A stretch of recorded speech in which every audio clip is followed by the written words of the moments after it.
इस वेले की वड्डी खबर अमृतसर तो सामने आ रही है, जिथों के एक हस्पताल च बीती रात ऑक्सीजन खत्म हो जाने कारण कई मरीजों की मौत हो गई है, जो कि इस समय की बहुत वड्डी खबर है।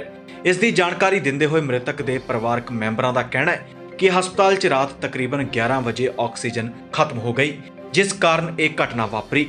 इस तो इलावा पीड़िता ने सरकार की कारगुजारी ते भी सवाल खड़े किए ने। ये मेरा कज़न ब्रदर था। 4 दिन पहले इसे थोड़ी ना जैसे नमोनियन टाइप प्रॉब्लम थी, तो हम इधर आए थे और इनकी हम सर्विस ले रहे थे वेंटिलेटर की। कहाँ पे? ये जो नीलकंठ हॉस्पिटल है। तो रात इनकी को 11-10 बजे के करीब ऑक्सीजन ख़त्म हो गई। 5-6 मरीज़ों की डेथ हो गई है ऑक्सीजन ख़त्म होने की वजह से। जी, तो क्या किसको समझते हैं दोषी? सर हॉस्पिटल की मेजर मिस्टेक है जी, ये ब्लेंडर मिस्टेक है। देखिए हमने इनसे सर्विस ली, हम इनको पर डे 45,000 पे कर रहे थे, इसीलिए कर रहे थे सर्विस के लिए वेंटिलेटर का। अगर इनके पास कैपेसिटी नहीं थी, इनको पेशेंट कम रखने चाहिए थे। अगर पेशेंट रख भी लिए थे और ऑक्सीजन का इंतज़ाम करके रखना चाहिए था।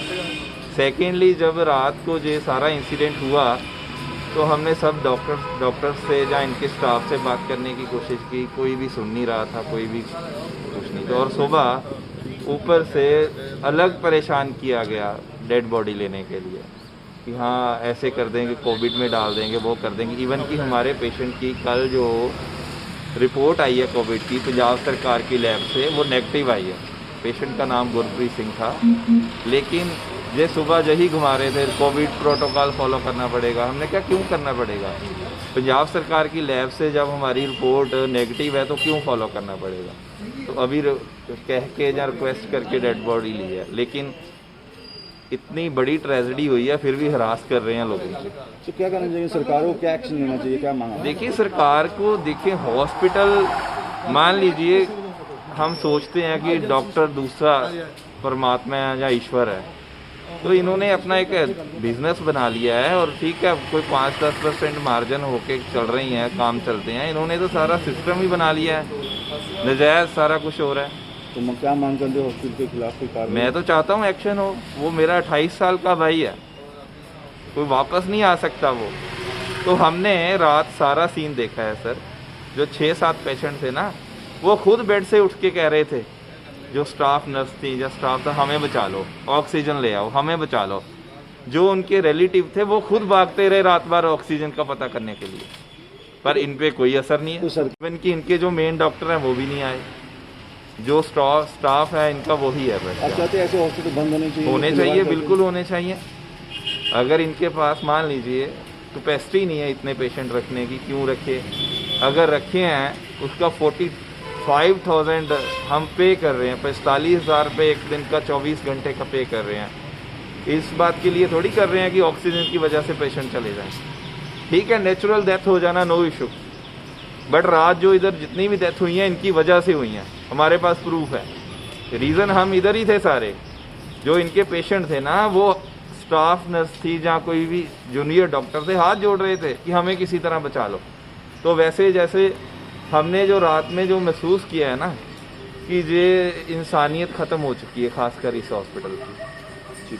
तड़पते रहे, हमने तड़पते देखे हैं सारे। अमृतसर से कि किसी गाँव से? नहीं, मैं डिस्ट्रिक्ट गुरदासपुर से हूँ। बेसिकली कादियान सिटी है, उसके पास ही मेरा गांव है, पिंड नंगल बागवान, वहाँ का सरपंच हूँ मैं। वहाँ से यहाँ शिफ्ट किया? जी। क्या नाम क्या सर? अमृतपाल सिंह बाजवा, सरपंच है यहाँ? जी। कांग्रेस के सरपंच? जी। नेगेटिव है, सिर्फ वो 3 लाख रुपया लैन करके ਜਾਂ ਜਿਹੜੀ ਸਰਕਾਰ ਦੀ ਸਬਸਿਡੀ ਆ ਉਹ ਵਸੂਲਣ ਕਰਕੇ ਤੇ ਉਹ ਕਰੀ ਜਾ ਰਹੇ। 6 ਬੋਡੀਆਂ ਨੇ ਸਰ, ਕਿੰਨੀਆਂ ਬੋਡੀਆਂ ਲੱਗ ਗਈਆਂ? ਸੈਕਿੰਡ ਇਹ ਸੈਕਿੰਡ ਆ ਮੇਰੇ ਖਿਆਲ। ਇੱਕ ਵੀ ਪੇਸ਼ੈਂਟ ਅੰਦਰ ਐਸਾ ਨਹੀਂ ਜਿਹੜਾ ਕੋਵਿਡ ਆ। ਇਹਨਾਂ ਦੇ ਸਾਰਿਆਂ ਦੇ ਵੈਲਿਡੀ ਦੇਖਣਗੇ ਸਪੋਜ਼ ਇੱਥੇ ਹੀ ਆ ਮੈਨੂੰ ਲੱਗਦਾ ਜੀ ਸਾਰੇ। ਚਲੋ ਆਹ ਸਿਸਟਮ ਆ। ਤੇ ਹੁਣ ਸਵੇਰ ਦਾ ਸਾਨੂੰ ਕੀ ਸਮਝਾਇਆ ਜਾ ਰਿਹਾ, ਤੁਸੀਂ ਨਾ ਪ੍ਰੋਟੋਕਾਲ ਫੋਲੋ ਕਰੋ ਕੋਵਿਡ ਵਾਲਾ। ਮੈਂ ਕਿਹਾ ਕਿਉਂ ਫੋਲੋ ਕਰੀਏ ਜੀ, ਜੇ ਹੈਗਾ ਹੀ ਨਹੀਂ ਤਾਂ ਫੋਲੋ। ਜਦੋਂ ਹੈਗਾ ਹੀ ਨਹੀਂ ਸਾਨੂੰ ਪਤਾ। ਇਹਦੀ ਟੀਮ ਜਾਊਗੀ ਸੰਸਕਾਰ ਕਰੂਗੀ। ਮੈਂ ਕਿਹਾ ਮੈਂ ਉਹਦੇ ਨਾਲ ਰਹਿਣਾ, ਮੈਨੂੰ ਨਹੀਂ ਹੋਇਆ ਕੋਵਿਡ। ਜੇ ਹੈਗਾ ਹੀ ਨਹੀਂ ਤਾਂ ਹੋਣਾ। ਹਾਂ ਬਿਲਕੁਲ, ਸਾਰੇ ਬੰਦੇ ਇਦਾਂ ਇੰਨਾ ਜ਼ਿਆਦਾ ਝੂਠ। ਪਤਾ ਕੀ ਕਰ ਰਹੇ ਆ ਕਿ ਡੈੱਡ ਬੋਡੀਆਂ ਫੇਰ ਮਿਲਣੀਆਂ, ਪਹਿਲਾਂ ਡਿਊਜ਼ ਕਲੀਅਰ ਕਰੋ। ਪਰ ਸ਼ਰਮ ਹੀ ਨਹੀਂ ਆ ਰਹੀ ਇਹਨਾਂ ਨੂੰ। ਦੇਖੋ ਇਹਨਾਂ ਦੀ ਹਰਕਤ। ਸਰਕਾਰ ਦਾ ਕੋਈ ਜਿੰਨਾ ਨਹੀਂ ਹੋਇਆ। ਹਾਂ ਬਿਲਕੁਲ ਜੀ, ਕੋਈ ਇੱਥੇ ਅਧਿਕਾਰੀ ਨਹੀਂ। ਇੰਨੀ ਵੱਡੀ ਘਟਨਾ, 6 ਬੰਦੇ ਤੜਪ ਕੇ ਮਰੇ ਆ। ਬੰਦ ਹੋਣੇ ਚਾਹੀਦੇ ਆ ਸਰ, ਮੈਂ ਤਾਂ ਇਹੀ ਕਹੂੰਗਾ। ਸਾਡਾ ਬੰਦਾ ਤਾਂ ਨਹੀਂ ਆ ਜਾਣਾ, ਪਰ ਆਉਣ ਵਾਲੇ ਤਾਂ ਬਚ ਜਾਣ। ਹਾਂ ਜੀ, ਠੀਕ ਹੈ। ਅਸੀਂ ਜਾ ਕੇ ਵੇਖੀ ਲਾਸ਼। ਅੱਛਾ, ਅਜੇ ਵੀ ਆਂਦੇ ਹਾਲਾਤ ਠੀਕ ਹੈ, ਤੁਹਾਡਾ ਬੰਦਾ ਜਾ ਕੇ ਵੇਖਿਆ ਤੇ ਬੰਦਾ ਬਿਲਕੁਲ ਡੈਡ ਹੋਇਆ ਜੀ। ਡਾਕਟਰਾਂ ਦਾ ਹੁਣੇ ਹੋਇਆ ਨਹੀਂ, ਹੁਣੇ ਹੋਇਆ ਜਾਂ ਸਾਨੂੰ ਤਾਂ ਕਰਕੇ ਪਤਾ ਲੱਗਾ ਜੀ। ਸਰ ਉਹ ਪੇਸ਼ੈਂਟ ਨੂੰ ਕਰੋਨਾ ਨਾ ਸੀ? ਨਹੀਂ ਜੀ, ਰਿਪੋਰਟਾਂ ਤਾਂ ਸਹੀ ਆਈਆਂ ਜੀ। ਅੱਛਾ, ਰਿਪੋਰਟਾਂ ਦਿਖਾਈਆਂ, ਮੋਬਾਈਲ 'ਤੇ ਵੀ ਆਪਾਂ ਮੈਸੇਜ ਵਿਖਾਏ ਜੀ। ਹੁਣ ਤੁਸੀਂ ਕੀ ਮੰਗ ਕਰਦੇ ਜੀ? ਅਸੀਂ ਕਹਿੰਦਾ ਹਰ ਕੰਮ ਸਾਡਾ ਗਰੀਬ ਭਰਾ ਚਰੇ, ਇਹਨਾਂ ਨੂੰ ਲਾਸ਼ ਦਿੱਤੀ ਜਾਵੇ। ਨਹੀਂ ਦੇਣਗੇ ਤਾਂ ਫਿਰ ਅਗਲਾ ਕੀ ਸਟੈਪ ਕਰੋਗੇ? ਮੈਂ ਤਾਂ ਫਿਰ ਧਰਨਾ ਲੱਗੂਗਾ ਜੀ। ਕਿੰਨੇ ਇੱਥੇ ਲੋਕਾਂ ਦੀ ਆਪਣਾ ਮੌਤ ਹੋ ਚੁੱਕੀ ਹਾਂਜੀ, ਹੈ? ਕਿੰਨੇ ਲੋਕਾਂ ਦੀ ਮੌਤ ਹੋ ਚੁੱਕੀ ਹੈ ਇੱਥੇ? ਇੱਥੇ ਹੋ ਗਈ ਜੀ ਪੰਜਾਂ ਜਣੇ ਜੀ। ਅੱਛਾ, 5 ਜਣਿਆਂ ਦੀ। ਪੰਜਾਂ ਜਣੇ ਜੀ। ਪਤਾ ਹੈ ਕਿੱਥੋਂ ਕਿੱਥੋਂ ਦੇ ਰਹਿਣ ਵਾਲੇ ਹੋ? ਨਹੀਂ ਪਤਾ ਨਹੀਂ, ਇਹਨਾਂ ਨੂੰ ਪਤਾ ਹੀ ਭਾਈ ਨਾ ਕਿੱਥੇ ਜਗੀ। ਸਰ ਮੈਂ ਸੁਨੀਲ ਦੇਵਗਨ ਬੋਲ ਰਿਹਾ, ਸੀਐਮਡੀ ਨੀਲਕੰਠ ਹਸਪਤਾਲ। ਕੀ ਗੱਲਬਾਤ ਹੋਈ? ਕਿੰਨੀਆਂ ਮੌਤਾਂ ਆਈਆਂ, ਕੀ ਕਾਰਨ ਹੀ ਮੌਤਾਂ ਦਾ? ਸਰ 5 ਪੇਸ਼ੈਂਟ ਕੋਵਿਡ ਦੇ ਪੇਸ਼ੈਂਟ ਦੀ ਡੈਥ ਹੋਈ ਹੈ due to non supply of oxygen. Administration ਕਹਿ ਰਹੀ ਹੈ ਕਿ ਡੀਸੀ ਸਾਹਿਬ ਦਾ ਆਰਡਰ ਹੈ ਕਿ ਕਿਸੇ ਵੀ ਪ੍ਰਾਈਵੇਟ ਹਸਪਤਾਲ ਨੂੰ ਸਿਲੰਡਰ ਨਹੀਂ ਦਿੱਤਾ ਜਾਏਗਾ। ਪਹਿਲਾਂ ਗੁਰੂ ਨਾਨਕ ਦੇਵ ਹਸਪਤਾਲ ਦੀ ਰਿਕੁਆਇਰਮੈਂਟ ਪੂਰੀ ਕੀਤੀ ਜਾਏਗੀ। ਉੱਥੇ ਉਹਨਾਂ ਨੇ ਆਪਣੀ ਪੁਲਿਸ ਦੀਆਂ 4-5 ਗੱਡੀਆਂ ਲਗਾਈਆਂ ਹੋਈਆਂ ਕਿ ਪਹਿਲਾਂ ਸਪਲਾਈ ਉਹਨਾਂ ਨੂੰ ਦਿਓ, ਜਦੋਂ ਬਿਲਕੁਲ ਓਕੇ ਹੋਣਗੇ ਫਿਰ ਦੇਵਾਂਗੇ।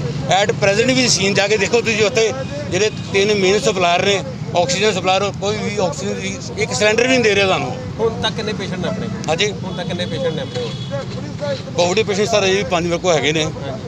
ਆਪਾਂ ਪ੍ਰਾਈਵੇਟ ਛੋਟਾ ਆਕਸੀਜਨ ਕੰਸੈਂਟਰੇਟਰ ਮਸ਼ੀਨਾਂ ਲੈ ਕੇ ਗੁਜ਼ਾਰਾ ਕਰਦੇ ਪਏ ਸਰ। ਮੌਤਾਂ ਕਿੰਨੀਆਂ ਆਈਆਂ ਜੀ? 5 ਮੌਤਾਂ ਹੋਈਆਂ ਜੀ, 5 ਮੌਤਾਂ ਹੋਈਆਂ ਸਿਰਫ ਕੋਵਿਡ ਦੇ ਪੇਸ਼ੈਂਟ ਕਰਕੇ। 6ਵਾਂ ਪੇਸ਼ੈਂਟ ਸਿੱਕ ਹੈਗਾ ਸੀ ਪਰ ਉਹਨੂੰ ਵੀ ਆਕਸੀਜਨ ਨਹੀਂ ਮਿਲੀ, ਇਸ ਕਰਕੇ ਉਹਦੀ ਡੈਥ ਹੋਈ। ਛੇਤੀਆਂ ਆਕਸੀਜਨ ਕਰਕੇ? ਟੋਟਲੀ ਆਕਸੀਜਨ ਕਰਕੇ ਸਰ। ਦੱਸਦੇ ਕਿ ਕਰੋਨਾ ਵਾਇਰਸ ਨੇ ਆਪਣੇ ਪੈਰ ਮੁੜ ਪਸਾਰਨੇ ਸ਼ੁਰੂ ਕਰ ਦਿੱਤੇ ਨੇ, ਜਿਸ ਦੇ ਚੱਲਦਿਆਂ ਹੁਣ ਹਸਪਤਾਲਾਂ 'ਚ ਆਕਸੀਜਨ ਦੀ ਵੱਡੀ ਘਾਟ ਆਉਂਦੀ ਨਜ਼ਰ ਆ ਰਹੀ ਹੈ, ਜਿਸ ਨੂੰ ਦੇਖਦਿਆਂ ਪੰਜਾਬ ਸਰਕਾਰ ਦੀਆਂ ਹਦਾਇਤਾਂ ਤੇ ਜ਼ਿਲ੍ਹਾ ਪ੍ਰਸ਼ਾਸਨ ਵੱਲੋਂ ਕੁਝ ਫੈਸਲੇ ਲਏ ਗਏ ਨੇ।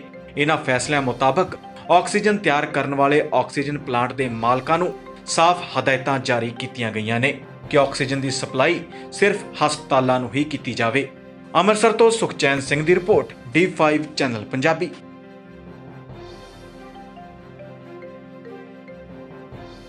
D5 ਚੈਨਲ ਪੰਜਾਬੀ ਹੁਣੇ ਸਬਸਕ੍ਰਾਈਬ ਕਰੋ, ਬੈਲ ਆਈਕਨ ਤੇ ਕਲਿੱਕ ਕਰੋ।